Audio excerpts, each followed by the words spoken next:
Have you got some great songs but no one is listening? Are you struggling to find your audience? Worry no longer. Go to musiciansmap.org/free-book and download a copy of the free ebook, How to Get Your Music Heard. It talks about growing your fan base, finding your niche and getting your music out there. The essential foundations you need and the steps to take to get your music heard. How to Get Your Music Heard. Get it now at musiciansmap.org/free-book.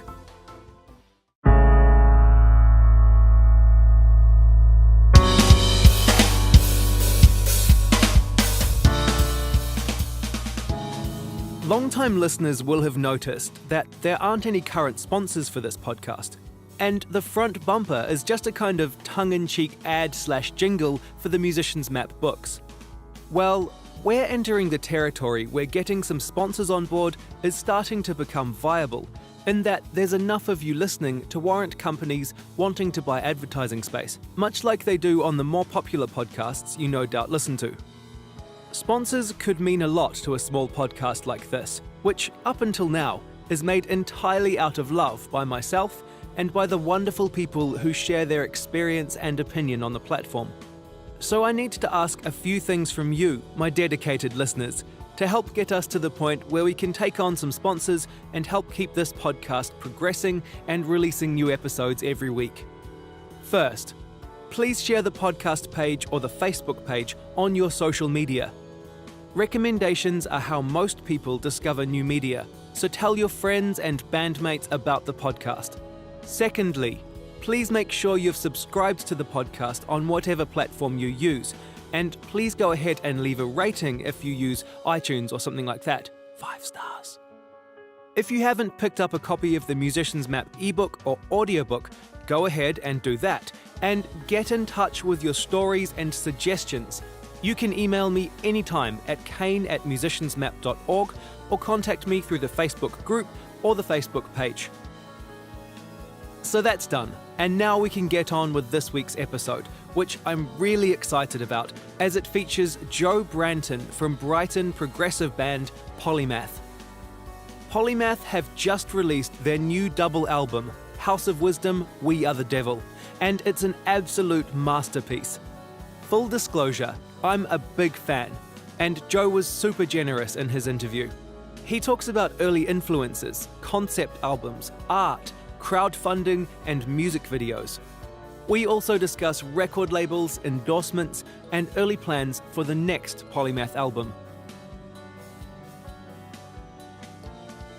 If we're all really, really honest and really basic about it, it all started from At the Drive-In. At the Drive-In were a massive catalyst for music in our area.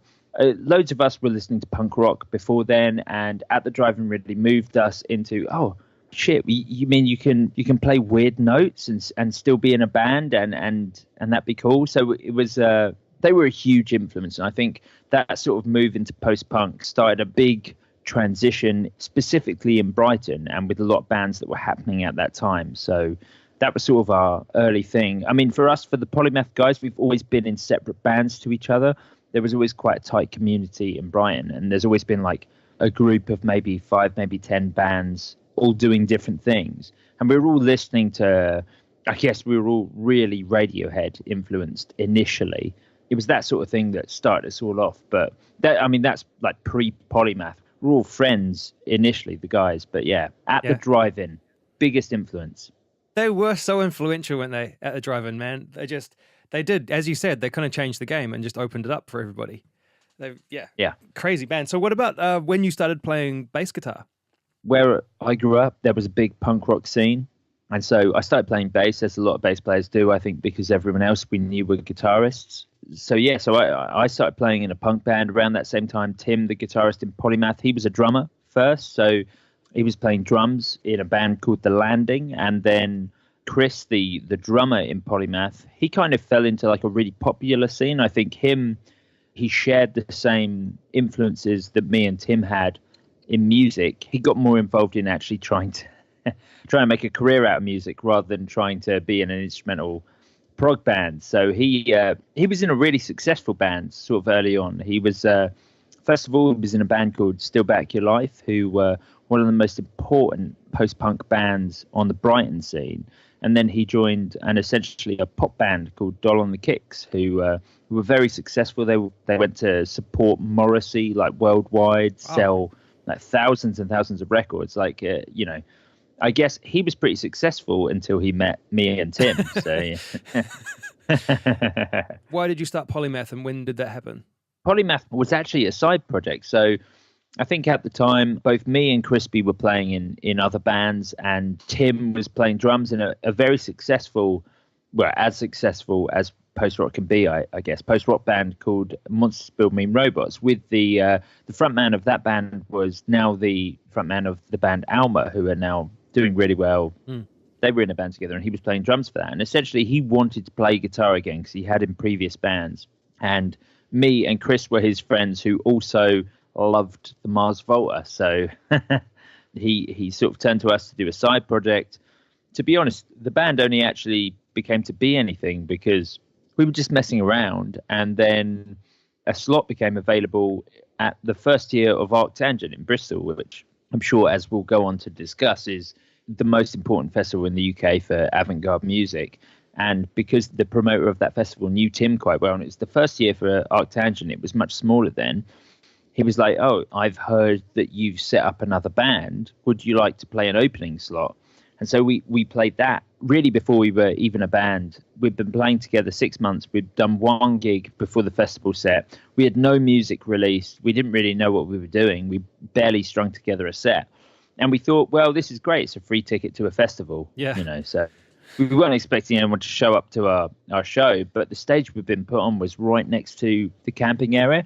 And as we started, people just started to come in their droves, and very, very luckily, and it's one of those stories that you can't tell without sounding like you're blowing your own trumpet, but very, very luckily, the tent filled up massively for a band that no one had ever heard, and everyone was very lovely and very excited about it. And so we sort of finished the set and were like, oh man, no, people actually like this. Maybe we should start taking this more seriously. So I guess that was the start. Man, that's a cool story actually. And Arctangent is it's such a good festival, and it's so like that.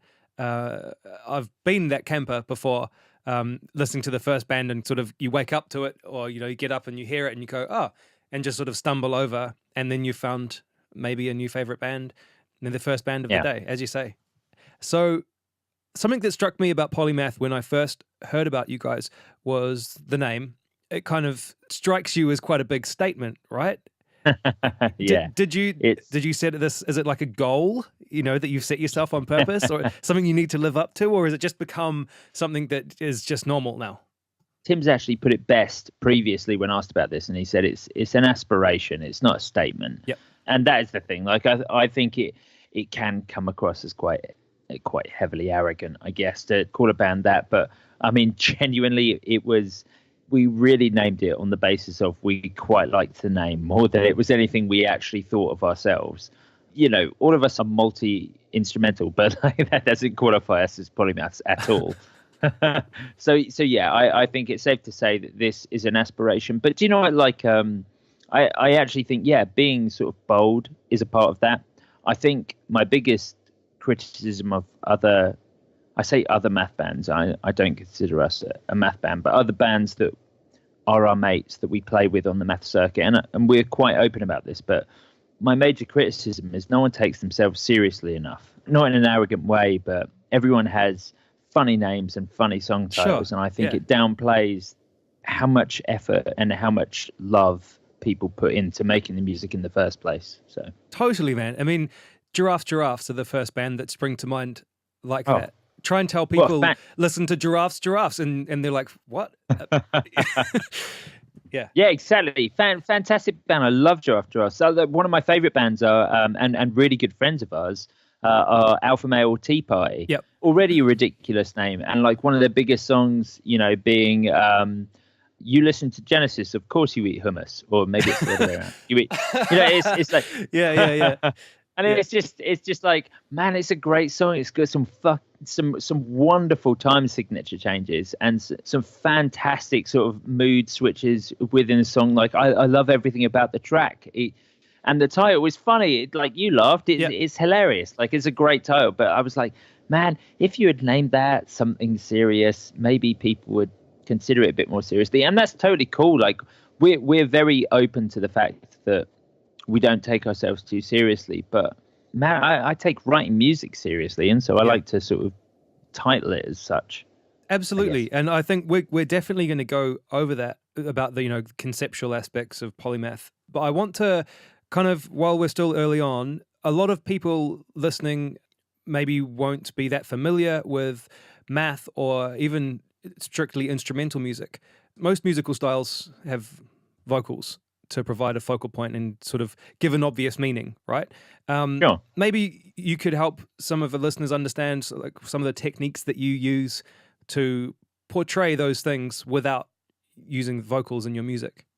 That's actually one of the trickiest things that we have to do, because we have to set like a motif or kind of there has to be a root concept, and then there has to be a mood before you start writing. Like if you want to make music that doesn't have vocals, and vocals are very easy. Like if you want to write a love song, then you have a chorus in that song that says how much you love that person. It's very easy to set the conceptual basis of that song.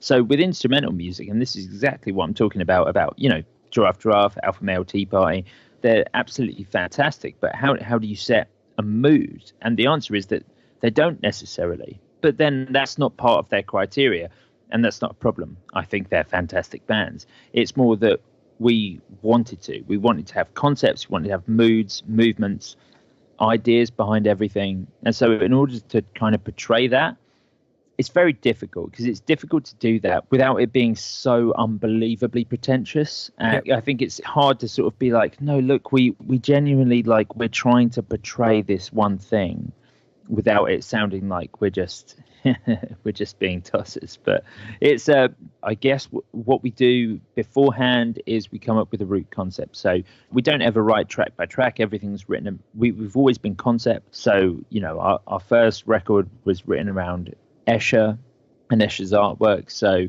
we selected a number of pieces and we sat down and talked about what we thought the meaning, function, mood, and concept was behind those pieces. And then we were like, right, let's write some music that we feel summarizes that. That was the first record. We did it in the second record, in Melancholia. We did that around the concept behind that piece of artwork. And then for this one, we decided to move away from artists and move towards history. And so for us, we were like, well, this is much easier to do, because for this, we can look at a historical event and we can look at the moods, the motifs, the concepts and the emotions that would have been associated with this particular piece of history and write around that. So tracks are always written around a broad idea rather than sort of a track by track basis. Sure, and it's interesting that visual aspect of art is informing directly the musical choices that you're making. Yeah. With the new record, the artwork associated with that is, so you said, it's historical events are informing the music choices. Yeah. Was the visual art created before the music, or was it created after the music?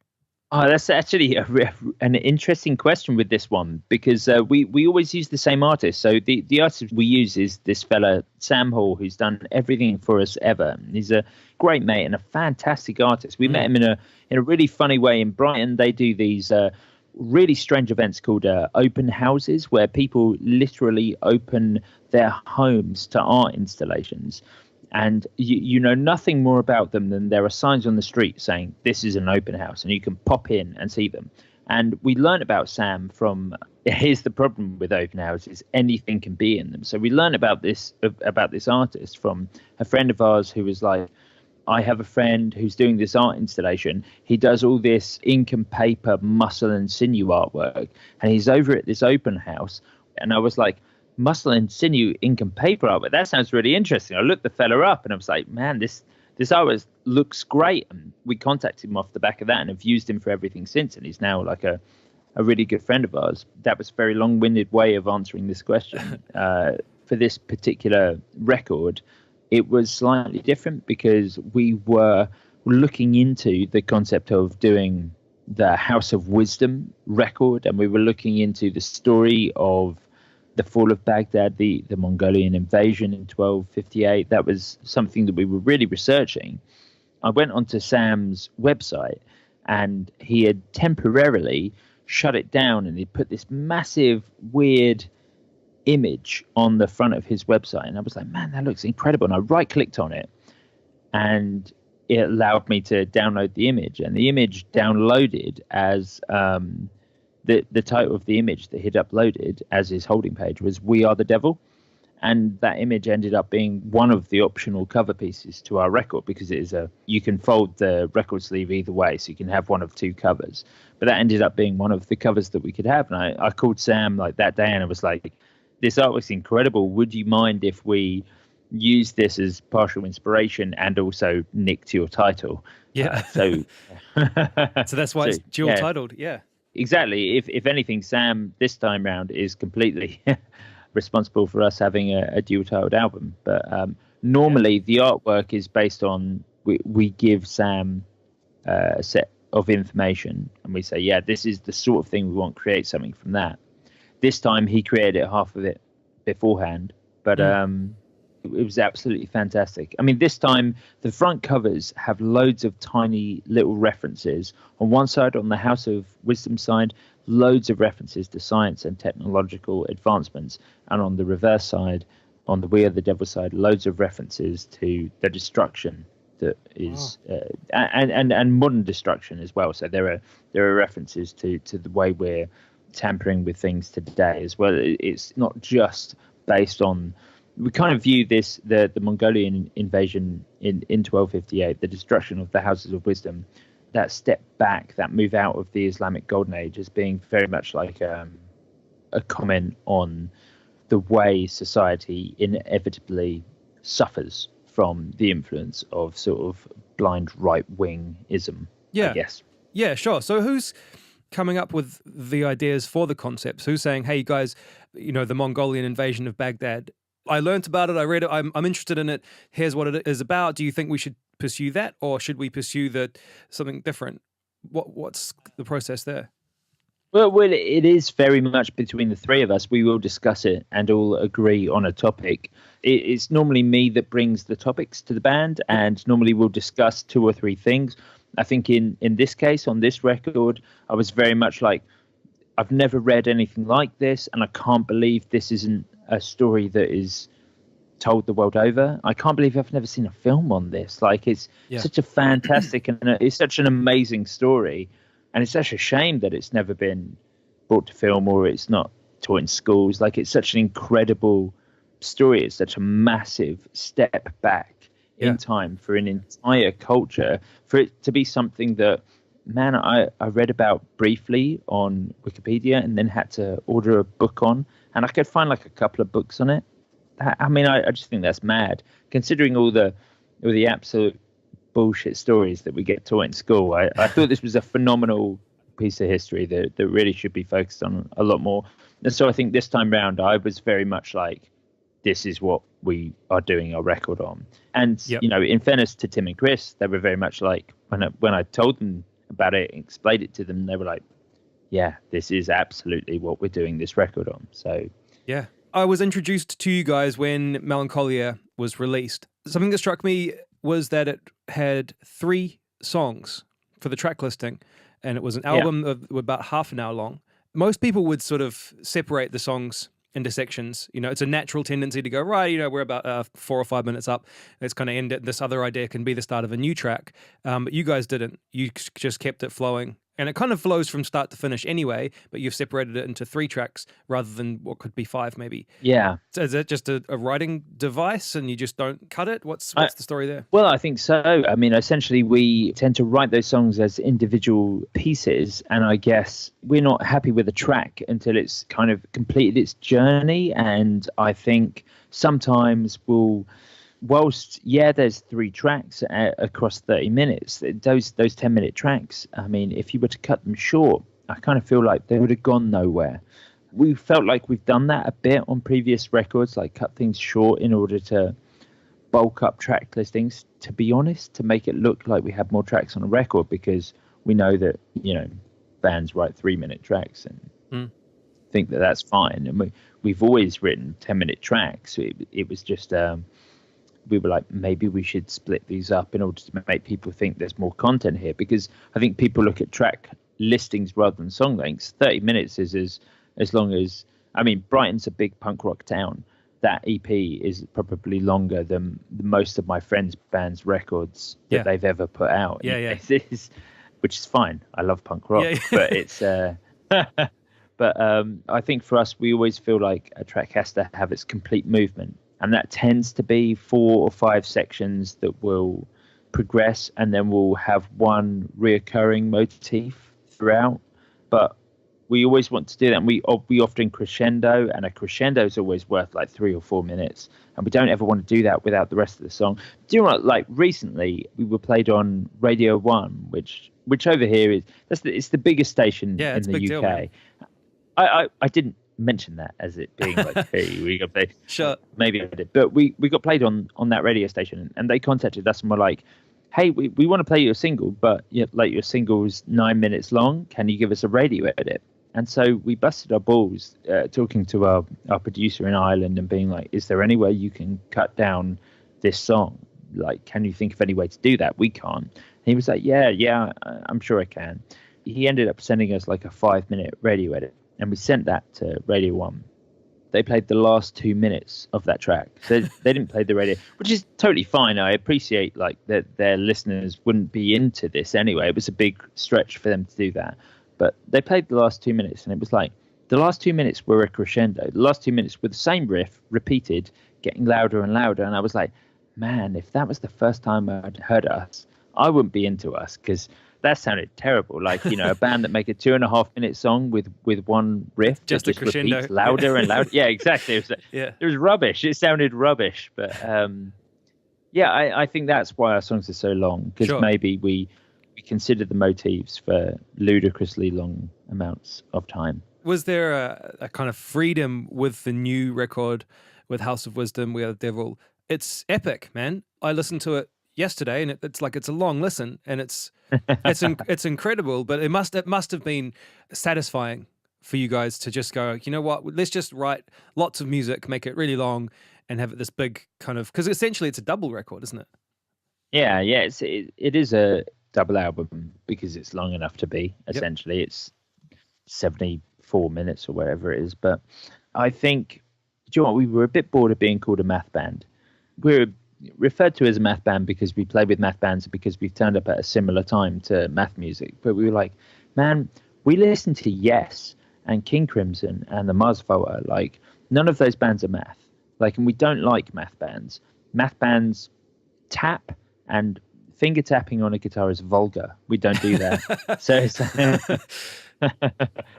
it was kind of like, man, we have nothing in common with these bands. It's just that we play in weird time signatures, and people seem to think that makes us math. So we got sort of lumped in this genre, which was fantastic because we've made loads of wonderful friends, and we're all quite open about the fact that we don't think of ourselves as a math band. We're old. We're way older than any of the other bands in our genre. Sure. We are big prog fans. And you guys crowdfunded. We did. How did that go? And would you do it again? The crowdfunding was actually excellent. It was really wonderful because essentially we've released records before, and we went back to the same record labels that we've released on before, and we're like, hey, we want to do a double album. And of course, that's massively expensive for a band that make instrumental weird prog music. 3 guys approaching their 40s, like, making instrumental prog music is not exactly the most lucrative of concepts for a record label. So a lot of the labels we approached were a bit concerned about that. So we became aware that if we were going to do this, we'd need help from people if they wanted to hear us make such a record. So we were very lucky to get people to assist us and put that out. So we were super chuffed with that. We couldn't be happier with how supportive our fans have been. We did a few cool things, like we wanted there to be some spoken word on this record, and we thought rather than recording it ourselves, we'd put it out there to people. So we said, look, if you want to support the record, you can send us in sound submissions. And I gave them information on the sort of sound submissions I wanted, and loads of people sent them in, and they make up like a good portion of the album are just our fans sending in sort of recordings. And the best part is, like, the quality didn't really matter because I was always going to manipulate them anyway. So I had great fun sort of messing around with them. And I got people to send in stuff. We got people where I was like, I sent everyone who said they wanted to be a part of it, I sent them specific sound recordings saying, I want you to say these lines in this pentameter, and I would speak it, and I was like, I want you to record this along with this recording so that we have the same pentameter, so that I could double up people's vocals with it, which was great. I did other things where I was like, I want you to be creative here. I really need some whispering. Go nuts. Like, you can say nothing words. You can do whatever you want. We had people submit whispering the instructions for making tea off of the back of a tea packet, which is on the record. We reversed it and shoved it through a real tape Roland Space Echo. Yep. That I had to rent in, like a proper old sort of 70s Space Echo, and we had someone's tea instructions running reverse through that, which was great. It makes a great section of the record. And yeah, it was wonderful having people involved. I wouldn't change that at all. It almost serves a dual purpose because it's helping fund the album, but it's encouraging fan engagement, right? And it's almost promoting the record as well, because there's all these updates, and if you follow on social, you're getting all these updates from the crowdfunding campaign. Something that I really liked that you guys did for both Melancholia and for the new record was your live in studio videos. Oh yeah. How did you make those? Was it just for marketing purposes, or was it just for music videos? What was the... Do you mean like the making of videos that we did? There were some making of videos, but there were a couple of like live performance videos. Which I thought specifically were really cool. Oh right, yeah. So yeah, we arranged those sort of slightly separately, but in the same sessions. So just because we had some friends who could film some stuff, so we recorded some completely live versions of the songs as we were recording them, which was great. And those were really fun. And yes, I guess those were for marketing purposes, just to show people what we were doing. We really enjoyed recording stuff just in the studio as well. I kind of hope people like those as well, because we record best like really, really drunk. So that's the best time for us to film stuff as well. So it's I hope that those videos sort of come across as fun as we think they were. Yeah. But we love making those little live videos. I tell you what, just in general, we have always found that we're an instrumental band. We don't want to make music videos. Like, we don't want to do mime stuff as much as we can avoid. I'm not interested in putting like storylines and plots and things like that in our music videos. I'll leave that to people who make films.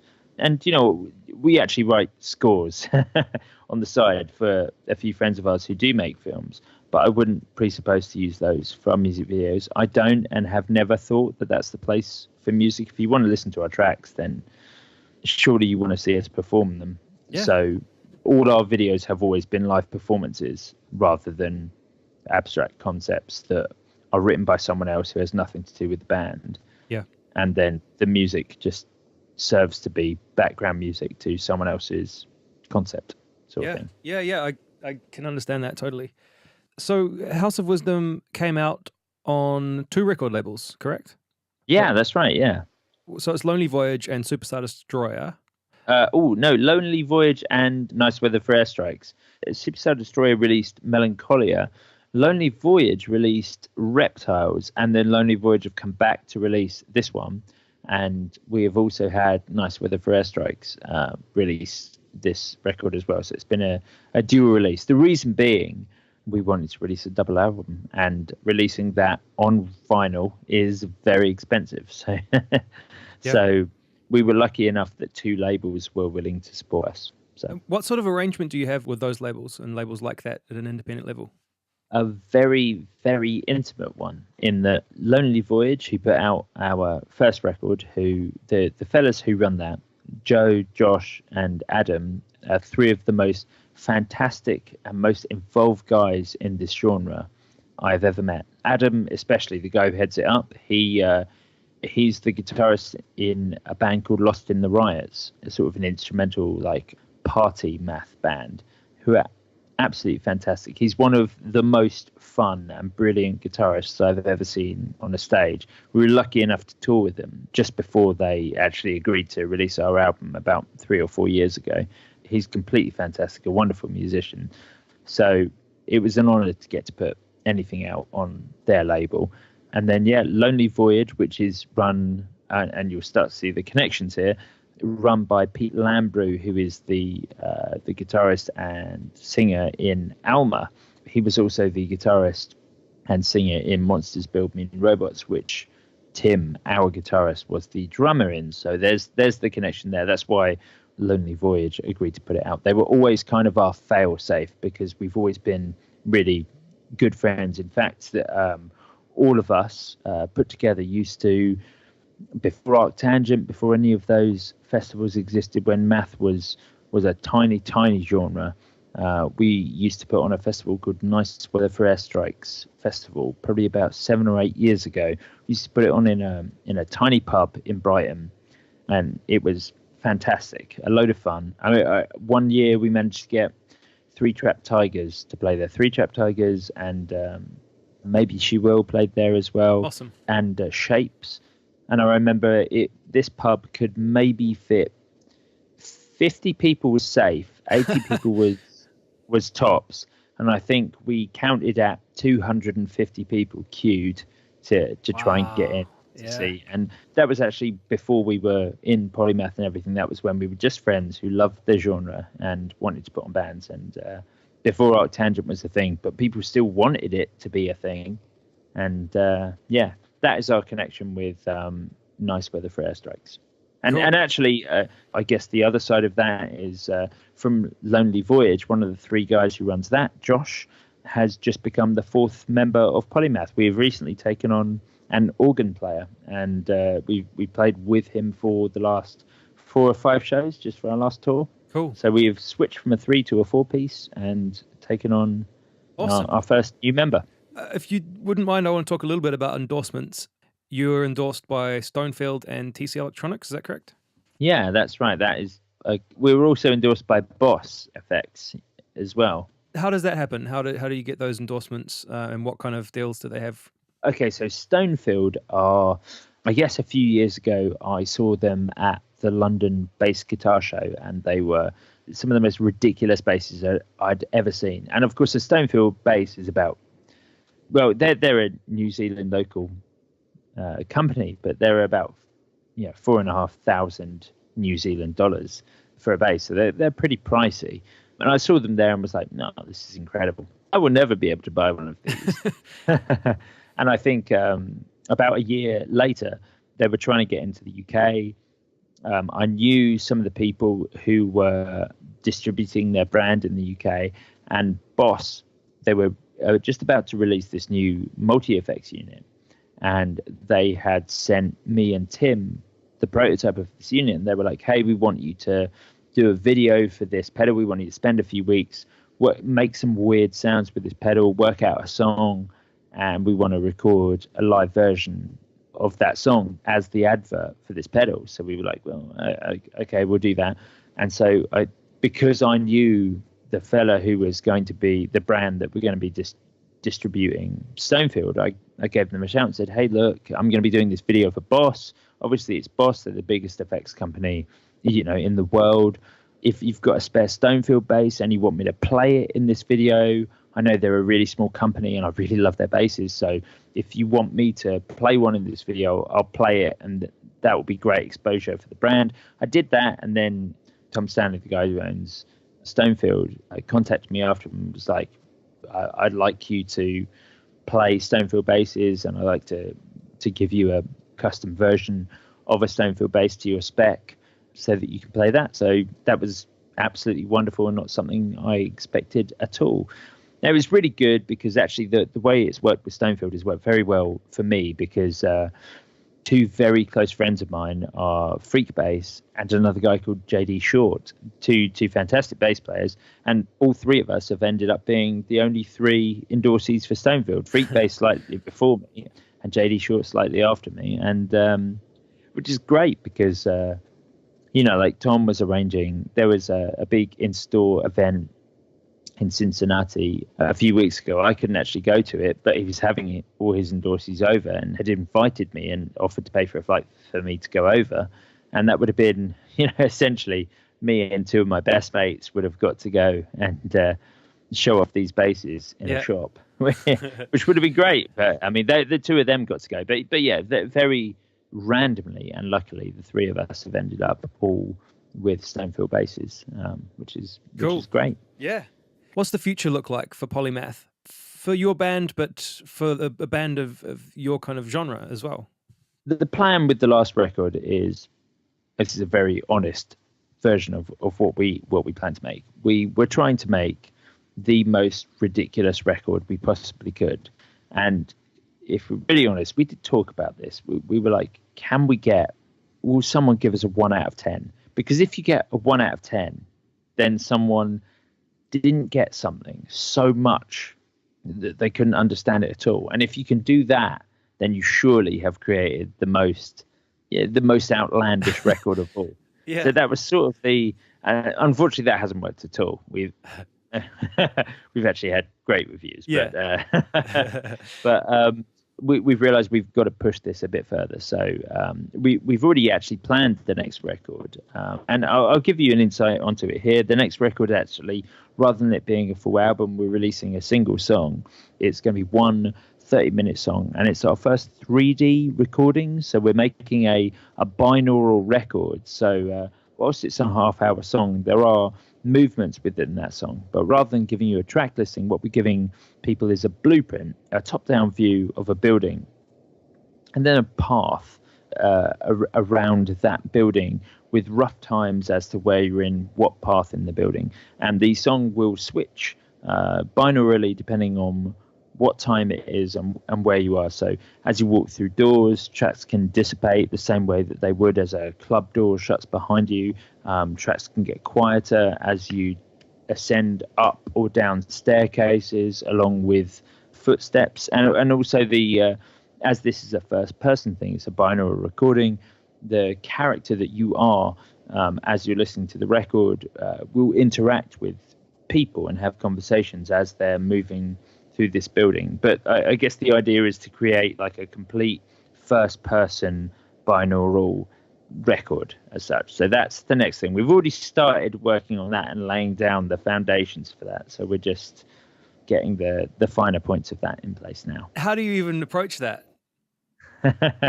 Well, actually, our producer, Lee McMahon, who produced And So I Watch You From Afar, amongst a ton of other sort of less outlandish bands, he said to us years ago, maybe when we recorded Melancholia, he was like, man, I really want to do a 3D recording. And we were like, yeah, so did we. And so we've actually been working on it since then, coming up with how we would go about that. And we tested that on this record, actually. Our track Geography is recorded live. Chris, our drummer, is playing the piano part, and we literally walked past the room with a microphone, and the audio you hear is the sound of that piano echoing into the hallway, passing the room where it becomes louder, and then walking down towards the control room where the door then shuts, and that's where the sound dissipates. And that essentially is going to be the gist behind this.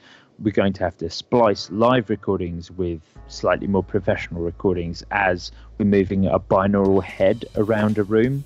Yeah. Which sounds very, very pretentious, but I'm... Dude, I mean, if you can pull it was a great idea at the time. Yeah, it sounds incredible. It really does. And that's all for this week. Thank you so much to Joe Branton. Check out Polymath and their new album, House of Wisdom, We Are the Devil, at facebook.com/polymathbrighton and wearepolymath.bandcamp.com. Joe has chosen 2 bands for Artist of the Week, Sœur and Alma. and both have difficult spellings, so I'm not going to read the links out. You'll find links in the episode description to check out both bands. This podcast and the website musiciansmap.org is dedicated to sharing knowledge and advice about music and the music industry. It's all about community, honesty, and positive progress. The experiences, stories, and advice shared on the podcast are given freely with the hope that you can relate to them and benefit from them. If you've found this podcast enjoyable or useful, make sure to check out the Musician's Map ebook and audiobook about building success in music. You'll find it at musiciansmap.org/books, Amazon, and Audible. And buying a copy of the book directly contributes to the continuation of this podcast.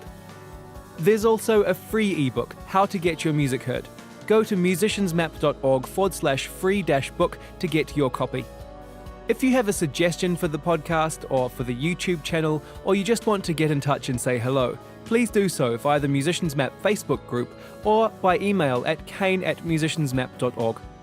Thanks for listening and stay positive.